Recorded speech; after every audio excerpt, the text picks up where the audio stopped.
Welcome and or welcome back to my channel. I'm Hale Blackwell and today I am bringing you some underrated fantasy romance books. I don't know about you, but sometimes I really do get carried away by the hype of fantasy romance books, wanting to read what everyone else is reading, what's really popular, the books that are going to be published traditionally, books that are just all over TikTok. And yes, a lot of these books end up being very good. They're hyped for a reason. Some of them, not so much. But today I wanted to talk about some underrated fantasy romance books. Some books that you might not have heard of, some books that might not be as popular, some books that really deserve a lot more hype. They really deserve the love. They deserve more readers, more reviewers, more people picking them up. If you're looking for some hidden gems in the romantasy subgenre, stick around. If you haven't already subscribed to my channel, I'd love to have you do so. Don't forget to click the notification bell so you can be notified every time I post new videos, which is now Sundays, Tuesdays, and Thursdays. So I have updated my schedule. Instead of doing it Saturdays, Tuesdays, and Thursdays, it's Sundays, Tuesdays, and Thursdays. I'm just finding that that works better for my personal schedule. So I post 3 times a week, but if you press the notification bell, you'll just be notified. It'll make everything much more smooth. Click the like button if you liked it and comment down below and let me know if you've read any of these. Also, please give us all of your underrated fantasy romance recommendations. We need more recommendations for books that are flying under the radar so we can pick them up. All of my social media is linked down below in the description, including my Goodreads, Instagram, Patreon, and the link to the Hideaway Discord. With all of that out of the way, let's get into this video.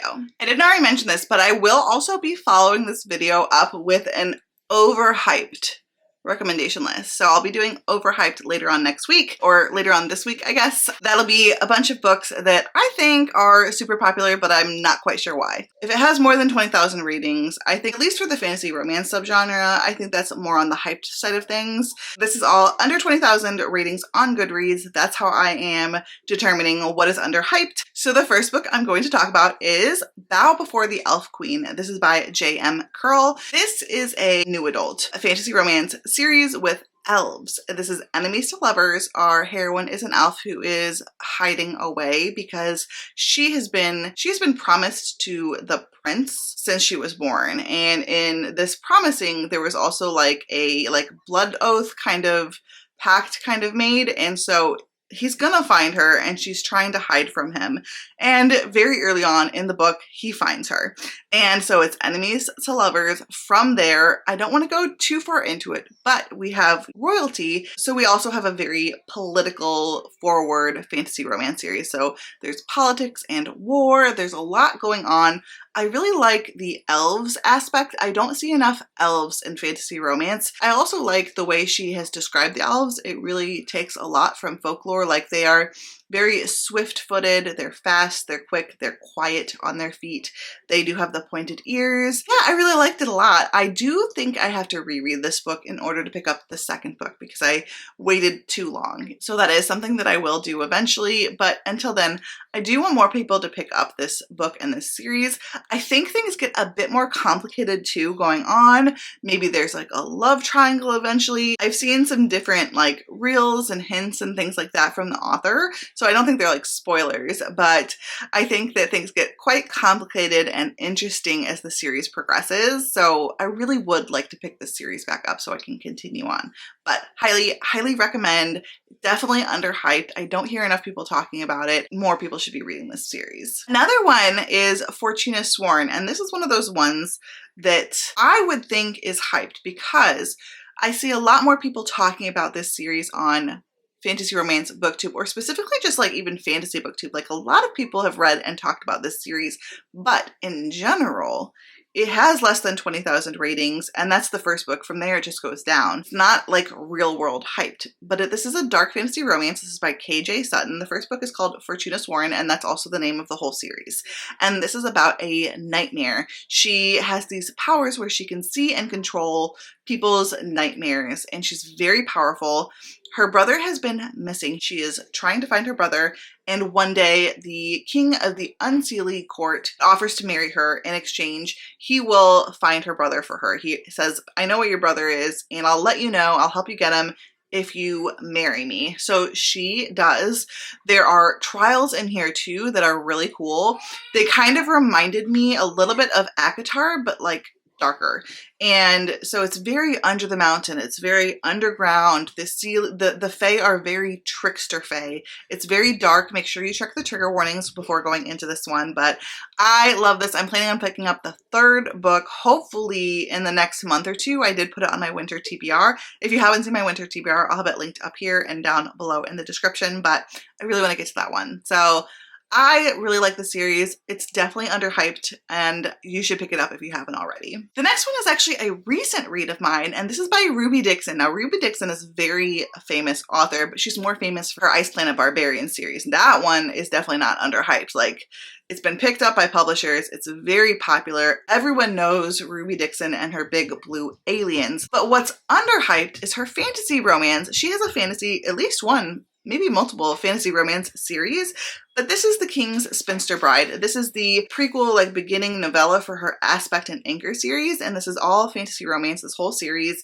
And in this one, we have our heroine who, in the beginning, she's a princess, and she has to help save her kingdom. In doing so, she is basically sacrificing her kingdom to, they're called like Cyclope. They're basically, it's inspired by Cyclops, but they're not actually Cyclops. Like, they actually take their own eyes, and it's like a whole tradition thing. So she saves this little boy who is the prince of the Cyclope.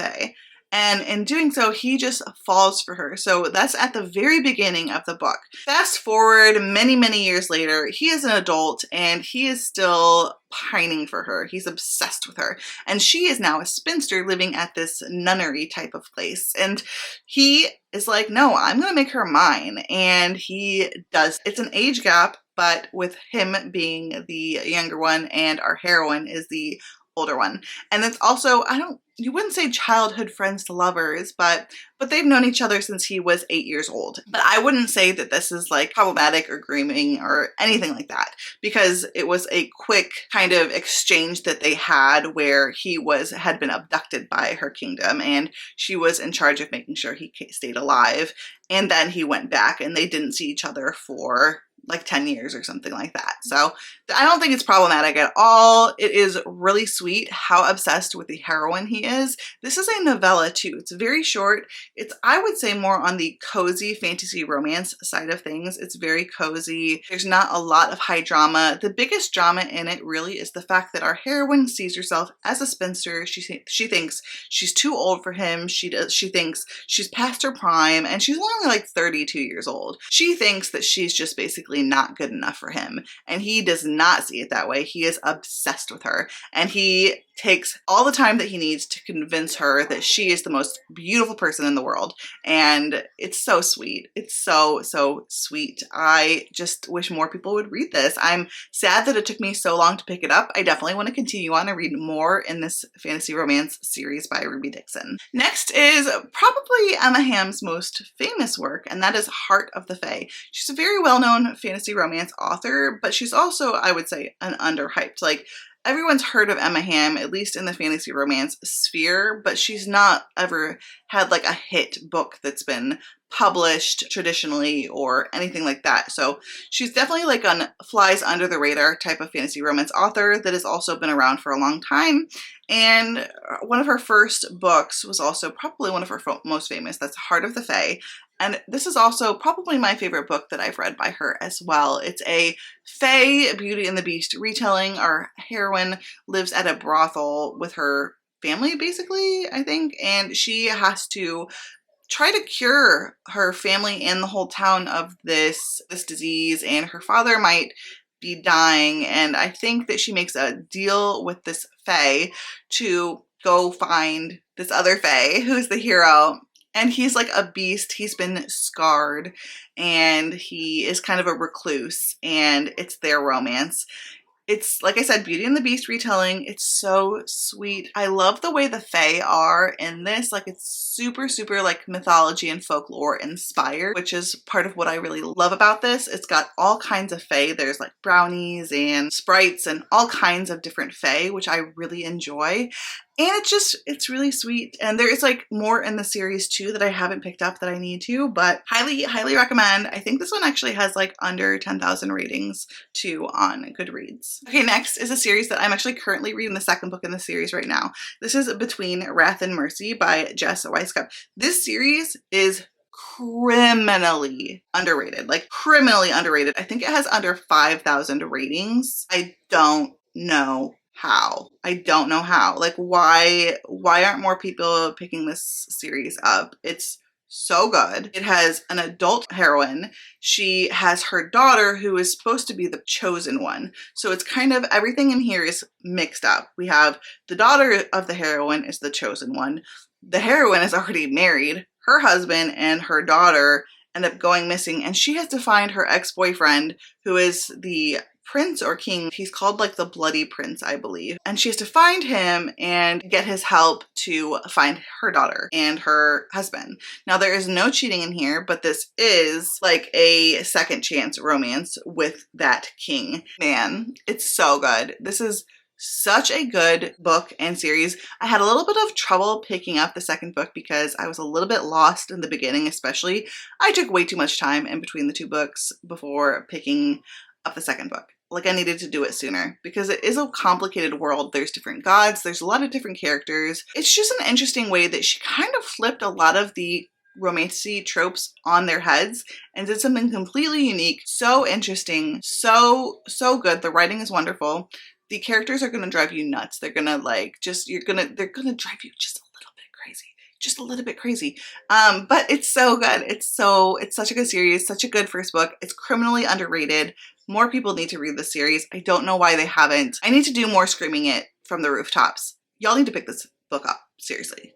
Pick it up. The next book is one that I actually do talk about quite often, and that is To Bleed a Crystal Bloom by Sarah A. Parker. Y'all know this is one of my favorite fantasy romance series of all time. There are 3 books out so far. Now, Sarah A. Parker is a very well-known fantasy romance author because her recent release, When the Moon Hatched, which is a whole different series in a different world, blew up. It became traditionally published. It is on the Goodreads Choice Awards this year.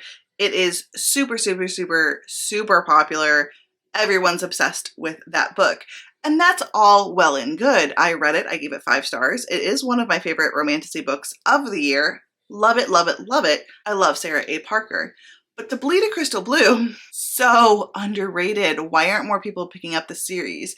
If you've read and loved When the Moon Hatched, pick up To Bleed a Crystal Bloom because this one is a dark fantasy romance, but the writing style is the same. That whole mysterious aspect where she drops you in the middle of the story and you have to figure out what's going on. She does that in this one too. The very beautiful writing with the lyrical prose, that's in this. We have a heroine who's just trying to figure it out, you know? She's lost, confused. No characters in this series are perfect. They all have their flaws. They all are working through trauma, but especially our heroine. When she was young, she lost her whole family in this massacre, and the hero saved her. And he took her to his kingdom. He's like a lord, and he is protecting her. So it's a Rapunzel retelling in that she won't let herself leave her tower. Like, she doesn't want to leave. She is locking herself up. The only thing he requires from her is 1 drop of blood every night. And why, I don't know, right? Like, you want to know, why does he take a drop of her blood every night? So it's a big mystery, and it's so good. Like, why aren't more people picking up this series? I love it.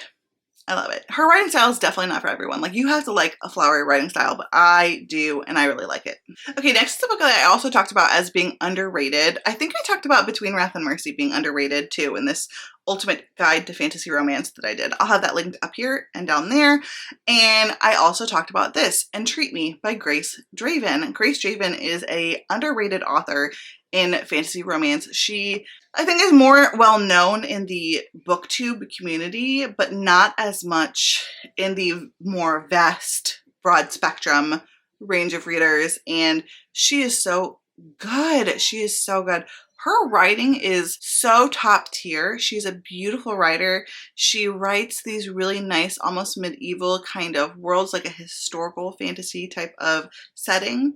And she's just a wonderful writer. This is a Beauty and the Beast retelling, but it is also flipped on its head. Our heroine is a little bit older. She's actually the older sister to Beauty, and Beast is actually the son of the hero. So that's kind of how it's changed around. She ends up being a chaperone to her sister who wants to go visit her beau, who is the Beast. But really, both her sisters' love interest and his father both have this beastly curse. They've both been cursed and they want to help break the curse. I like how like the roses and thorns come into play in this. I'm not going to go into that in detail because I think that's more fun. It's kind of more surprising and enjoyable to read as a surprise.